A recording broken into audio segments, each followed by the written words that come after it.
కొంచెం ముందుకెళ్తే అటుపక్క మన సబ్స్క్రైబర్ మన ఫ్రెండ్ అయినటువంటి జానీ వాళ్ళ ఊరు కూడా కనిపిస్తుంది, చింతలగుంట గ్రామం. రెండు ఫ్రెండ్స్ దగ్గరికి వెళ్ళి చూద్దాం.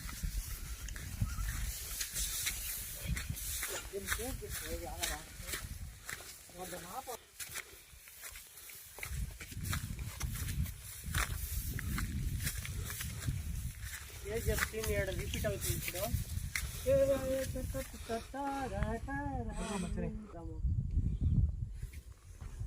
ఫోటో తీరా మరి.